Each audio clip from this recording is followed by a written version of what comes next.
kita mulai. Bismillahirrahmanirrahim. Assalamualaikum warahmatullahi wabarakatuh.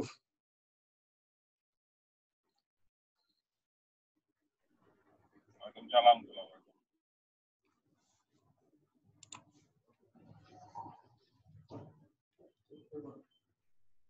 Saya ulangi lagi, belum ada jawaban tadi. Sambil sebagian yang baru datang. Assalamualaikum warahmatullahi wabarakatuh. Waalaikumsalam warahmatullahi wabarakatuh. Innal hamdalillah nahmaduhu wa nasta'inuhu wa nastaghfiruh wa na'udzu billahi min syururi anfusina wa sayyiati a'malina.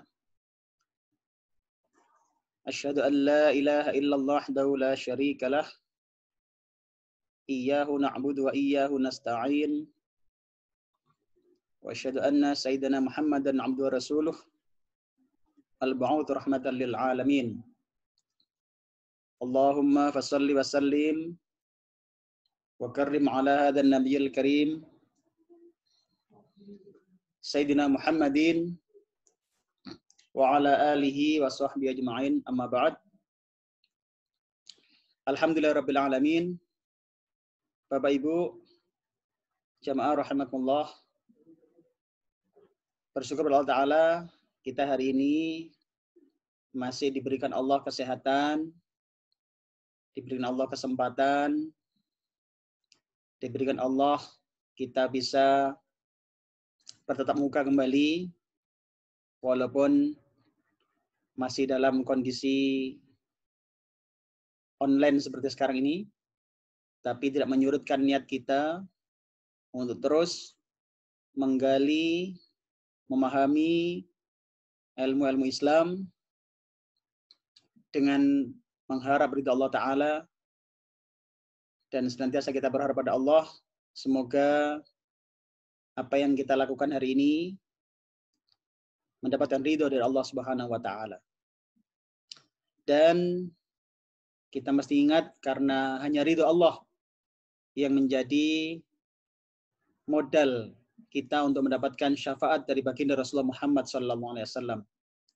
Maka mari kita terus mencari ketaatan kepada Allah, kita menetapi ketaatan, menjauhi larangan-larangan Allah, yang dengan itu kita berharap Allah memberikan ridho pada kita, dan semoga Allah berkenan mengizinkan baginda Rasulullah Muhammad SAW memberikan syafaat pada kita semuanya. Bismillahirrahmanirrahim. Alhamdulillah pada malam hari ini sudah bergabung dari berbagai daerah, dari luar kota ini juga cukup banyak. Alhamdulillah sudah gabung semua.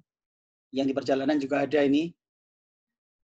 Pak Dokter tadi masih di perjalanan, tapi tetap mengikuti kajian kita. Semoga lancar perjalanannya Pak Dokter. Insyaallah. Alhamdulillah. Alhamdulillah. Ini juga sudah pada gabung, ada Bu Dokter dan ada Bu Bidan sudah bergabung juga, ya. Yang Bu Bidan dari Magetan juga sudah gabung. Alhamdulillah. Mudah-mudahan semua yang hari ini berkumpul di media kita ini, mari kita niatkan semua karena Allah, semua ingin mendapatkan ridho dari Allah Subhanahu wa Ta'ala. Bismillahirrahmanirrahim. Sebelum kita lanjutkan ngaji kita, mari kita dengarkan bersama-sama lantunan Mutiara Al-Quran yang disampaikan oleh Mas Wazi. Dalam hal ini akan baca ayat Al-Mujadalah ayat 11 dan surat Ibrahim ayat 7. Kami silakan Mas Wazi. Assalamualaikum warahmatullahi wabarakatuh. Waalaikumsalam warahmatullahi wabarakatuh.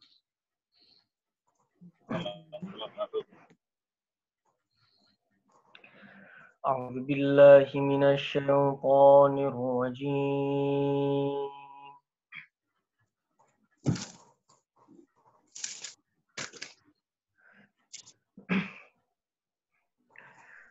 بسم الله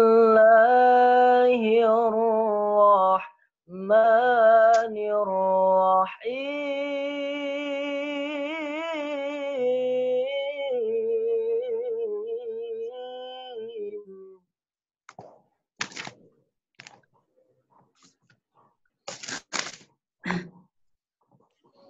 وإن تأذن ربكم لئن شكرتم لأزيدنكم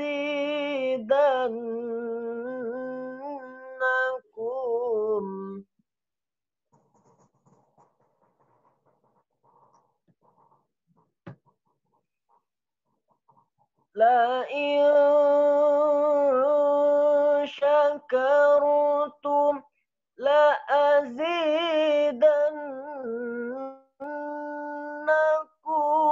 ولئن كفرتم إن عذابي لشديد.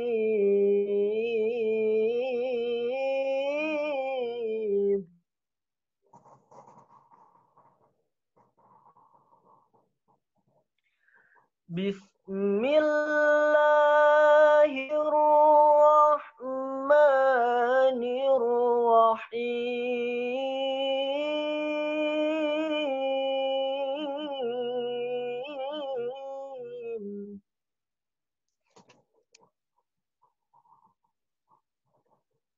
يا أيها الذين آمنوا إذا قيل لكم تفسحوا في المجالس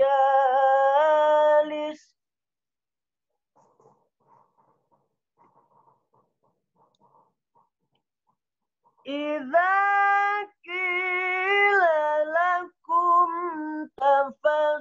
تفسحوا في المجالس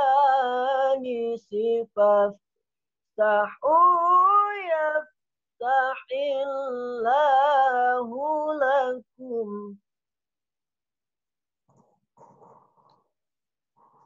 وإذا قيل انشزوا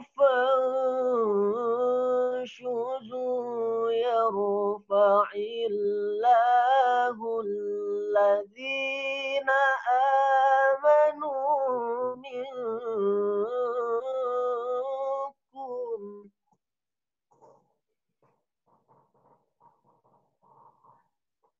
يرفع الله الذين آمنوا منكم والذين أوتوا العلم درجات.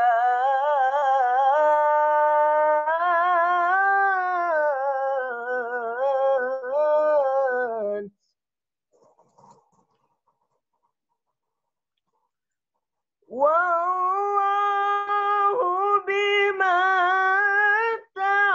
تعملون خبير.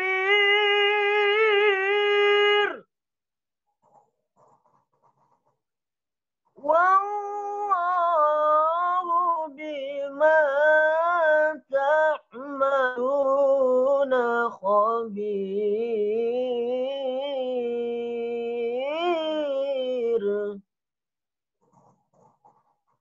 والله بما تعملون خبير.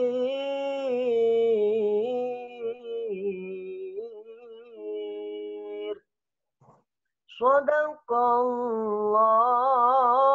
العظيم. Assalamualaikum warahmatullahi wabarakatuh.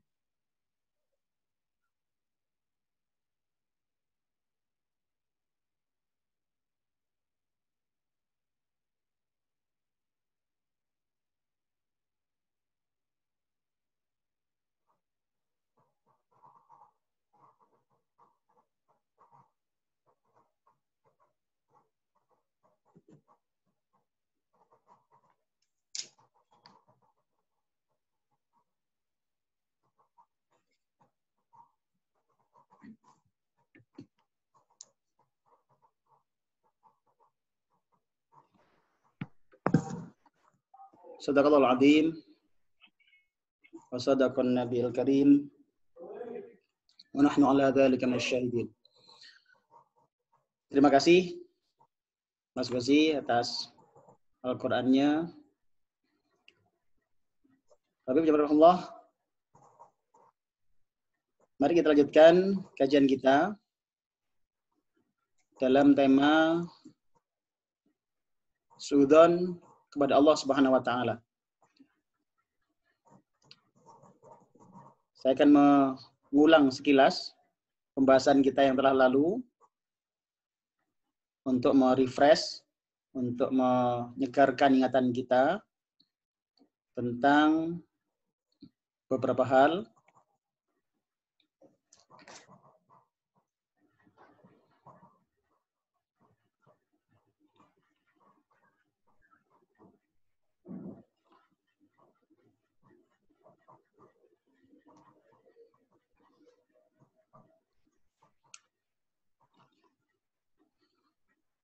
Kami ulang sekilas-sekilas, hadirin rahimakumullah, tentang suudzon pada Allah Ta'ala. Ya. Bagaimana kita suudzon pada Allah Ta'ala? Maka ada beberapa hal yang perlu kami ulang kembali untuk menyegarkan ingatan kita. Karena ini materinya cukup berat. Okay. Maka sengaja kami ulang-ulang sehingga harapan kami panjenengan semuanya bisa paham tema yang penting ini tentang suudzon kepada Allah. Suudzon kepada Allah itu tangga, anak tangga menuju kepada kesyirikan kepada Allah Ta'ala. Jadi kalau syirik adalah sudah keluar dari Islam, maka suudzon pada Allah itu menjadi anak tangganya. Menjadi anak tangganya. Kalau orang masuk ke anak tangganya ini, maka dikhawatirkan akan jatuh kepada kesyirikan. Bagaimana seorang itu syirik pada Allah Ta'ala? Hadirin rahimakumullah. Seorang syirik pada Allah Ta'ala adalah manakala dia melakukan atau menganggap hal-hal yang bertentangan dengan kesempurnaan Allah yang Maha Suci. Jadi seorang yang melakukan hal-hal yang dianggap tidak pas, ya, yang tidak pas dengan apa yang Allah punya. Jadi menganggap hal-hal yang bertentangan dengan kesempurnaan Allah yang Maha Suci. Ini sudah kita jelaskan panjang lebar. Menganggap Allah, misalkan Allah tidak pandai, menganggap Allah tidak tahu. Nah, itu contoh-contoh suudzon. Jadi ini adalah hal-hal yang tidak semestinya dilekatkan kepada Allah, tidak semestinya dianggap kepada Allah. Harusnya tidak seperti itu. Nah, hadirin, ancamannya jelas, ya. Orang yang berburuk sangka pada Allah Ta'ala akan diancam neraka jahanam. Kemudian akan binasa dirinya. Ini tengdonya mawon akan menjadi binasa, dirinya binasa. Binasa itu napa nggih?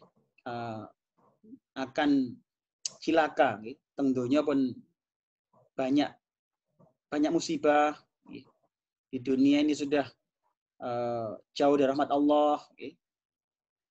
Jadi sakit badan waras-waras atau hal-hal yang lain yang memang itu kebinasaan, tanda kebinasaan. Kemudian terjerumus pada menyembah selain Allah.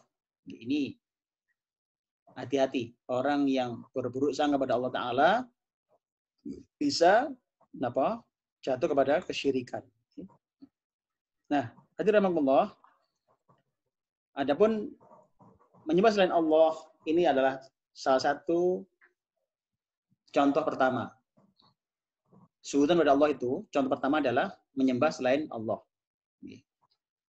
Jadi ini bukti suudzon, bukti berburuk sangka kepada Allah Ta'ala. Orang yang menyembah selain Allah, dia itu menganggap Allah tidak ada. Menganggap Allah tidak ada. Padahal Allah yang menciptakan, memberi rizki, menjaga bumi dan seisinya. Ini dalam Al-Quran, surat Al-Baqarah ayat 29. Dan surat An-Nisa ayat 1. Ini contohnya. Saya akan buka piyambak. Jika murojaah kembali tema-tema ini. Jadi jelas tidak pantas menganggap Allah tidak ada. Loh yang bikin menciptakan alam niki Gusti Allah. Sehingga kula panjenengan Gusti Allah. Kok dadak nyembah saliyane Gusti Allah. Jelas mboten bener. Yang memberikan rezeki itu Allah. Kok dadak matur nuwune tengene saliyane Gusti Allah. Ini mboten bener. Wong sing maringi rezeki Gusti Allah kok matur nuwune tengene saliyane Gusti Allah. Niki namanya penghinaan yang luar biasa. Makanya ini harus hati-hati kita. Kemudian ini merupakan penghinaan yang luar biasa pada Allah Ta'ala. Yang kedua adalah menyembah Allah bersama yang lain. Ini dalam surat Ar-Rum, surat ke-30, ayat 28.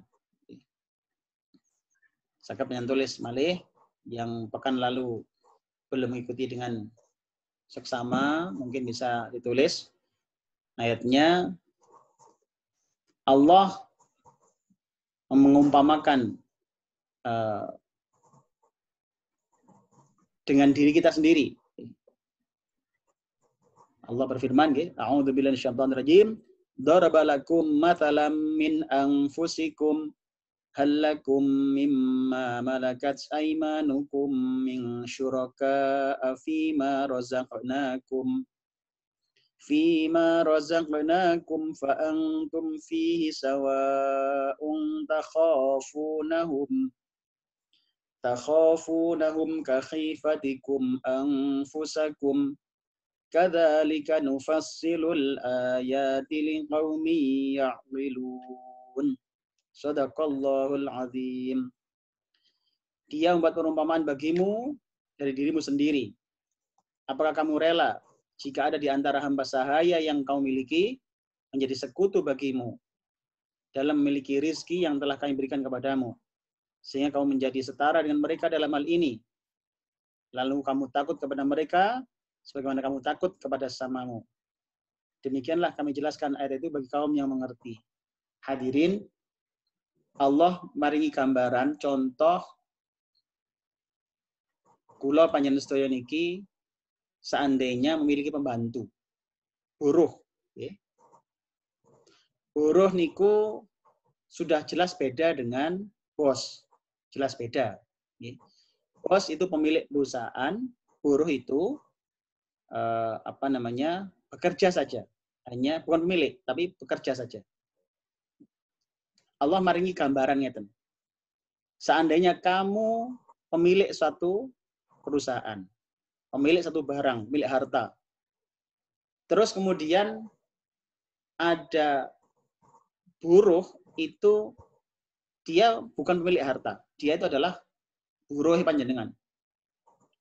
Terus dadak enten tiyang niku menyamakan madakne antara panjenengan pemilik perusahaan itu dengan buruh panjenengan niku dianggap sama-sama berhak memiliki harta. Jadi yang nganggap buruh ini dianggap napa melok duwe perusahaan. Padahal niku namung buruh.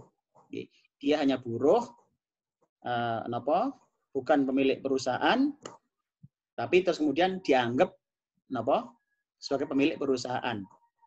Kira-kira jenengan yang sebagai pemilik sebenarnya tersinggung mboten kira-kira? Nah, nggih, pasti tersinggung. Nggih. Jadi ini contoh konkret, nggih. Allah memberikan contoh seandainya kamu itu adalah napa? Pemilik suatu benda, terus kamu disamakan dengan napa? Niki dengan budak kamu. Bagaimana? Perasaan kamu bagaimana? Jadi jelas. Atau contoh lain ngeten, saya kan panjenengan punya sepeda motor. Terus kemudian napa ada orang lain nggak ikut punya, dadak mero ngaku-ngaku dhek niku napa ikut punya motor panjenengan. Jenengan masih tersinggung. Oh nggak melok duwe kok, ngaku duwe. Nah, kira-kira seperti itulah kira-kira. Pas tersinggung ngoten nggih. Jadi pas tersinggung. Kenapa? Karena tidak semestinya disamakan. Lah, sami kalau kita niki menganggap napa Allah itu yang lain, kita menyembah selain Allah, maka kita sama dengan menganggap Allah sama dengan yang lain. Padahal tidak sama. Yang satu penguasa alam semesta, yang satu makhluk ciptaan saja. Jadi ini merupakan satu perumpamaan yang sangat jelas. Makanya tidak boleh kita menyamakan. Dan Allah akan tersinggung dengan itu. Ini adalah model buruk sangka kepada Allah yang kedua. Jadi menyembah Allah bersama yang lainnya. Kemudian menyembah Allah, menyembah selain Allah dalam ibadah kepada Allah Ta'ala. Ini juga nggak boleh. Sebagaimana Allah menjelaskan Al-Quran, surat Az-Zumar, surat 39, ayat 67. Allah berfirman, A'udzubillahi minasyaitonir rajim. Mas Ghazi, bisa baca Mas Ghazi? Surat Az-Zumar, ayat 67. Bismillahirrahmanirrahim. Wa ma qadarullaha haqqa qadrihi wal ardu jami'an qabdatuhu yawmal qiyamati was samawati matwiyatun biyamini subhanahu wa ta'ala amma yushrikun. Shadaqallahul azim. Baik, terima kasih Mas Ghazi.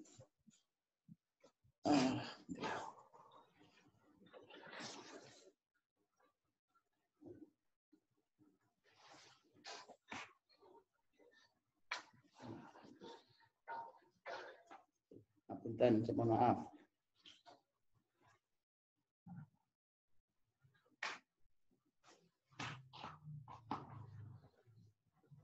Mohon maaf, jaringannya terputus.